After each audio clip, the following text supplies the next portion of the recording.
तो hello guys, हम लोग एक्सरसाइज 1.4 से कंप्लीट कर चुके हैं। हालांकि मैंने 1.4 में ज़्यादा नहीं बचाया था। 1.4 में बेसिकली एचसीएफ एलसीएम वाला है, तो मुझे लगता है आप लोग वो तो अगर ट्राई करेंगे तो आसानी से कर पाएंगे। और अगर कोई प्रॉब्लम होती है कि कहाँ पे एचसीएफ निकालना चाहिए, कहाँ पे एलसीएम, तो आप लोग पूछिएगा, है ना। फिर क्वेश्चन में हम लोग डिस्कस कर लेंगे।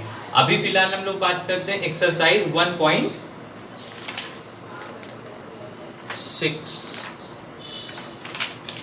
और हाँ, अगर मैं बात करूं तो मैंने एक्सरसाइज 1.5 भी नहीं कराई है। उसका कारण ये है कि एक्सरसाइज 1.5 से रिलेटेड चीजें हम लोग पहले ही पढ़ चुके हैं। उसमें ये चीजें हैं, मैं आपको शायद सेंड कर दी है मैंने, या नहीं सेंड की तो मैं सेंड कर दूंगा। उसमें ये है कि इरेशनल प्रूफ करो, √2 को इरेशनल प्रूफ करो, √2 + 1 को इरेशनल प्रूफ करो। इस तरह की चीजें हैं कि मतलब इरेशनल प्रूफ करने वाली। तो मैंने आपको सिखाया था कॉन्ट्राडिक्शन के मेथड से, तो उससे आप वो कर पाएंगे आसानी से। और अगर नहीं समझ में आता तो आप पूछिएगा, है ना। और एक्सरसाइज मैंने शायद सेंड कर दी, अगर नहीं सेंड की होगी तो मैं आगे सेंड कर दूंगा, तो उसको भी हटा देते। वो 1.5 एक्सरसाइज है ना। अब बचती है आखिरी एक्सरसाइज, मतलब आखिरी तो नहीं कह सकते, उसके बाद मिसलेनियस भी है, पर 1.5 मतलब 1.5 एक्सरसाइज जो है हमारी, वो थोड़ा सा अच्छी एक्सरसाइज है, ठीक ठाक एक्सरसाइज है। उसमें बेसिकली पहले आपको एक थ्योरम समझनी पड़ेगी। एक थ्योरम, सिर्फ एक थ्योरम, सिर्फ एक थ्योरम। क्या है वो थ्योरम? थ्योरम ये कहती है कि अगर इफ x = p/q, मतलब x कोई रेशनल नंबर है, और रेशनल नंबर है तो सीधी सी बात है, तो उसको p/q फॉर्म में हम लिख सकते हैं, आपको पता है। जहां पे p और q क्या होते हैं? p और q क्या होते हैं? को प्राइम होते हैं। अब बात आती है को प्राइम का क्या मतलब होता है। को प्राइम का मतलब जिनके आपस में कोई, मतलब जिनका एचसीएफ 1 हो, जिनका कोई कॉमन फैक्टर 1 के अलावा ना हो, जिनका कोई कॉमन फैक्टर ऐसा कोई संख्या ना हो जिससे वो दोनों कट जाएं 1 के अलावा। भाई 1 से तो हमेशा कट जाएंगी सभी संख्याएं। तो अगर कोई ऐसा x है, x बराबर p/q rational number, such that अब आती खास बात, क्या? q को जो है, q जो इसका डिनोमिनेटर है, can be expressed as 2m into 5n। अगर x कोई रेशनल नंबर है जिसको p/q फॉर्म में हम लिख सकते हैं, और वो इस तरह से है कि उसका जो डिनोमिनेटर q है वो 2m into 5n फॉर्म का है। मतलब इस फॉर्म का अगर डिनोमिनेटर है ये q है, तो ये जो हम उस संख्या को हम देख के बता देंगे, कि इसका डेसिमल एक्सपेंशन जो है, मतलब इसका डेसिमल जो है आगे वो संख्या टर्मिनेट करेगी। अच्छा, ये चीजें मैंने आपको बताई है ना, टर्मिनेटिंग, नॉन रिपीटिंग, इस तरह की चीजें ना। तो ये हम देख के बता देंगे उसके डिनोमिनेटर को, कि ये संख्या जब हम डिवाइड करेंगे, पूरी तरह से डिवाइड करके देखेंगे, तो क्या ये रिपीटिंग डेसिमल मिलेगा या नॉन रिपीटिंग, या नॉन टर्मिनेटिंग नॉन रिपीटिंग जो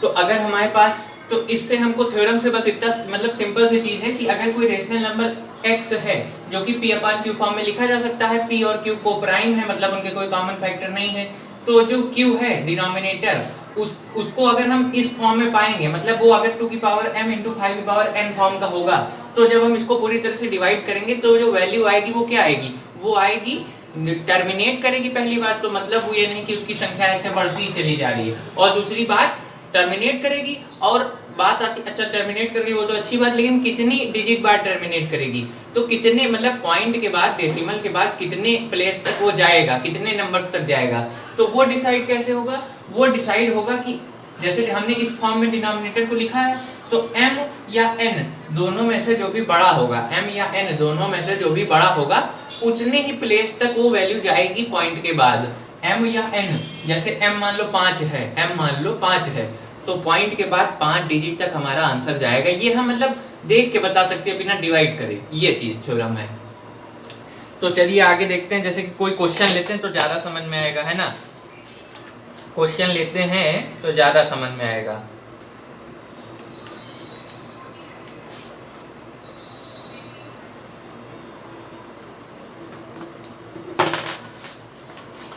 अब अब जैसे एग्जाम्पल की बात करें तो कह रहा है without actually performing the long division, मतलब असलियत में लॉन्ग डिवीजन बिना परफॉर्म करे हुए, मतलब रियली परफॉर्म किए बिना, state whether the following rational number will have terminating decimal expansion और non terminating repeating decimal expansion. Also find the number of places of decimal after which the decimal expansion terminates. इसमें कह रहा है बिना actually में आप division करें, ये बताइए कि इस संख्या का डेसिमल एक्सपेंशन कैसा होगा, मतलब टर्मिनेट करेगा कि नहीं टर्मिनेट करेगा, ठीक है, ये बताइए। और अगर टर्मिनेट करेगा तो कितने डिजिट बाद टर्मिनेट कर जाएगा, मतलब पॉइंट के बाद कितनी संख्याएं आएंगी, पॉइंट के बाद कितनी संख्याओं बाद हमारा आंसर फाइनल आ जाएगा। तो जैसे 17/8, 17/8 देखते हैं, 17/8 इसको रफ कर देते हैं ना, जस्ट अ सेकेंड।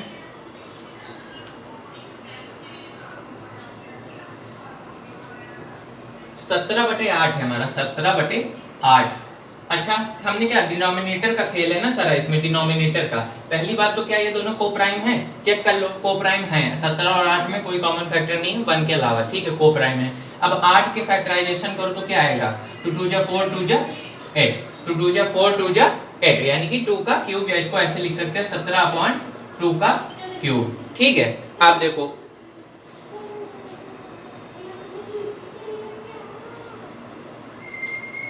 अब ये आ गया हमारा 17/2 की पावर क्यूब। अच्छा, अब तो यहाँ पे एक बात आती है कि सर यहाँ पे आपने कहा था अगर डिनोमिनेटर जो है हमारा 2 की पावर m इंटू 5 की पावर n फॉर्म का होता है, तो हम मानेंगे कि हाँ ये टर्मिनेट करेगा, मतलब कुछ डिजिट बाद वो डिवाइड होना बंद हो जाएगा, मतलब वो एग्जैक्ट आंसर हमारा आ जाएगा, ये नहीं कि बढ़ता चला जा रहा पॉइंट के बाद अनंत तक।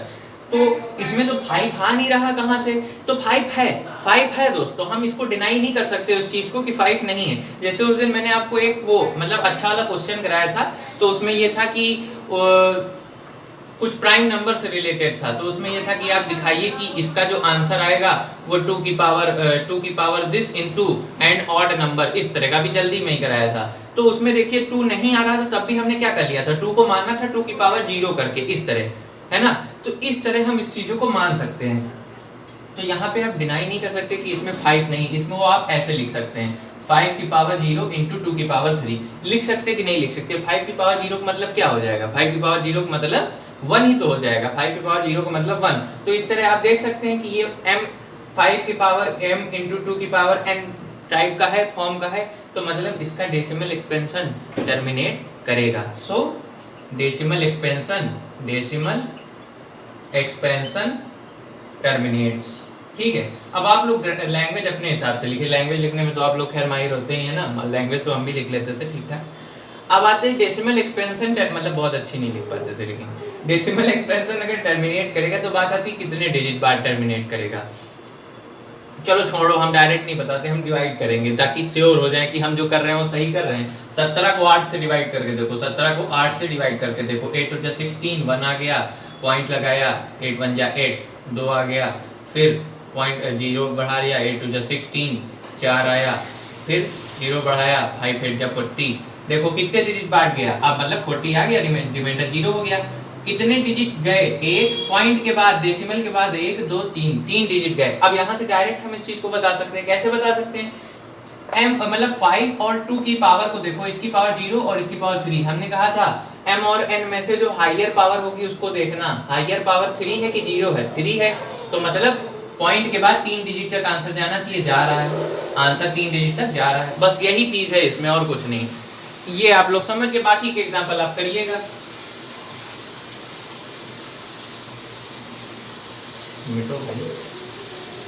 ग्रीन मार्कर जल्दी रब नहीं होने आता है भाई, कंपनी का फर्क है।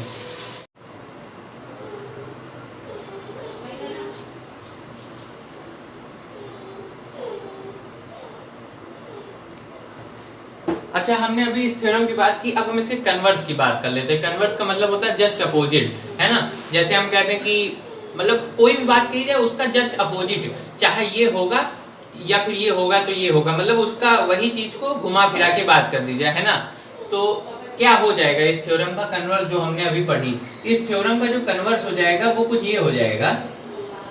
हमने मतलब मेन थ्योरम क्या थी हमारी, उससे ही हम निष्कर्ष निकालते हैं। मेन थ्योरम थी कि अगर x is equal to p upon q कोई रेशनल नंबर है जहां पर q जो है वो किस फॉर्म का है, 2 की पावर m इंटू 5 की पावर m, यानी डिनोमिनेटर 2 की पावर m इंटू 5 की पावर n फॉर्म का है, तो उस रेशनल नंबर का जो डेसिमल होगा वो कैसा होगा, वो टर्मिनेट कर जाएगा, मतलब वो रिपीट नहीं करेगा, वो मतलब नॉन टर्मिनेटिंग नहीं होगा, वो टर्मिनेट कर जाएगा, कुछ समय बाद रुक जाएगा, टर्मिनेटिंग टाइप का डेसिमल होगा। ये चीज हमने पढ़ी थी। अच्छा, अब बात क्या आती है, इसी को दूसरे सेंस में कैसे कह सकते हैं, दूसरे सेंस में इसी बात को कैसे कह सकते हैं, if x is equal to p upon x is equal to p upon q,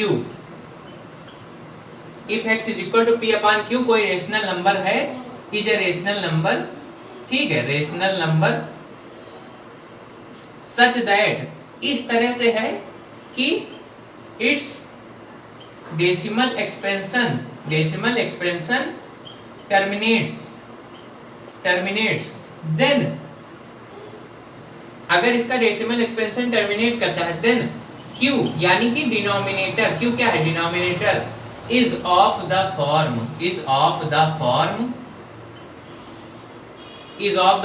2 की पावर m इंटू 5 की power n, where m and n are positive integer. अब m और n ये जो पावर देखते हैं ये पॉजिटिव इंटीजर होनी चाहिए, है ना, वही चीज है ना, बस इसको दूसरे सेंस में हमने कह दिया। उसमें हम क्या कह रहे थे कि अगर x कोई रेशनल नंबर है जहां पर p और q को प्राइम है, ये भी अगर आपको थ्योरम लिखना तो लिख दीजिए, p और q को प्राइम है, तो जो अगर इसका डेसिमल एक्सपेंशन, उसमें ये नहीं कहा गया था डेसिमल एक्सपेंशन, उसमें पहले कहा गया कि अगर उसका जो डिनोमिनेटर q है वो इस फॉर्म का है 2 की पावर m इंटू 5 की पावर n का, तो जो उसका डेसिमल एक्सपेंशन होगा वो टर्मिनेट करेगा। अब इसमें उल्टा कह दिया गया कि अगर उसका डेसिमल एक्सपेंशन टर्मिनेट कर रहा है तो जो उसका डिनोमिनेटर है वो इस फॉर्म का होगा 2 की पावर m इंटू 5 की पावर n, तो इसी को कहते हैं कन्वर्स, मतलब बात वही होती है, बस उसको घुमा फिरा के कहते हैं, चाहे इस सेंस में कह दो चाहे सेंस बदल जाता है पर बात का अर्थ वही रहता है कुल मिला के, है ना, समझाना जो चाह रहे हैं वही समझाते हैं, बस कहने का तरीका अलग अलग हो जाता है। अब बात आती है तीसरी थ्योरम क्या है, तीसरी थ्योरम क्या कहती है, थ्योरम 3। अब थ्योरम 3 क्या कहती है, थ्योरम 3 कहती है let x is equal to p upon q be a rational number such that prime factorization is of the form, हाँ, अब कह रहा है अगर x एक कोई रेशनल नंबर है p, मतलब इसी से मिलती जुलती थ्योरम है, यही है ही है, समझ लो, इसी में उसको लिख सकते हो कि अगर x is equal to p upon q कोई रेशनल नंबर है where p and q are co-prime number, और q यानी कि डिनोमिनेटर इस फॉर्म का नहीं है, अगर इस फॉर्म का नहीं है तो फिर उसका मतलब इसमें निगेटिविटी आ जाती है, जैसे सेंटेंस आपने पढ़े होंगे, positive sentence, assertive sentence, exclamatory sentence, elative sentence, तो वैसे ये है, ये निगेटिविटी दर्शा रहा है कि अगर ये डिनोमिनेटर p अपॉन q में जो q है ये जो है 2 की पावर m इंटू 5 की पावर n फॉर्म का नहीं होगा तो क्या होगा, तो इसका जो डेसिमल एक्सपेंशन होगा डिवाइड करने पे जो वैल्यू आएगी वो बढ़ती चली जाएगी, मतलब नॉन टर्मिनेटिंग हो जाएगी। लेकिन अच्छा बताइए, नॉन टर्मिनेटिंग तो हो जाएगी, आप समझते हैं इतना, पर क्या वो रिपीटिंग होगी कि नॉन रिपीटिंग होगी, रिपीटिंग होगी कि नॉन रिपीटिंग होगी, मतलब ऐसी होगी 1.010101 dot dot dot dot dot 1.001 0001 00001 ऐसी होगी। तो ऊपर वाली या नीचे वाली, अगर q 2 की पावर m इंटू 5 की पावर n फॉर्म का नहीं है तो इस डेसिमल एक्सपेंशन की वैल्यू नॉन टर्मिनेटिंग होगी। पहली बात तो वो रुकेगी नहीं, मतलब पॉइंट के बाद बढ़ती चली जाएगी। दूसरी बात रिपीटिंग होगी, मतलब रिपीटिंग ये वाला है, ऊपर वाला सही है, रिपीटिंग देखो 0 1 0 1 0 1, और यहाँ क्या हो रहा है, यहाँ 0 0 2 0 है 1 के पहले, फिर 3 0 हो गए, फिर 4 0 हो गए, तो ये रिपीटिंग नहीं है, ये नॉन टर्मिनेटिंग नॉन रिपीटिंग है। और इस तरह के जो दूसरा वाला दिया है ये क्या होता है, ये इर्रेशनल नंबर होता है, ये हमारा इर्रेशनल नंबर होता है, ये ऊपर वाला हमारा रेशनल नंबर है। और अगर इर्रेशनल तो सीधी बात उसको हम p अपॉन q फॉर्म में लिख ही कहाँ पाएंगे, इर्रेशनल नंबर हमेशा ध्यान रखिए p अपॉन q फॉर्म में लिख ही नहीं सकते, तो उसकी तो बात ही नहीं आती। तो यही सिस्टम है, 3 थ्योरम हो गई, 3 क्या मतलब समझ लो एक ही थ्योरम है, बस बात को बार बार घुमा फिरा के कहा जा रहा है ना कि q किस फॉर्म का, अगर इस फॉर्म का है तो फिर उसका डेसिमल एक्सपेंशन टर्मिनेट करेगा, अगर इस फॉर्म का नहीं है तो फिर उसका डेसिमल एक्सपेंशन टर्मिनेट नहीं करेगा, रिपीट करेगा, है ना, और टर्मिनेट भी नहीं करेगा। और दूसरी बात ऊपर वाले को घुमा के कह दी गई कि अगर टर्मिनेट कर रहा है तो उसका जो डिनोमिनेटर है वो इस फॉर्म का होगा, बस इतना चीज है ना, इसी पर पूरी एक्सरसाइज बेस है। तो आई होप ये लोग आप लोग आसानी से कर लेंगे इस चीज को।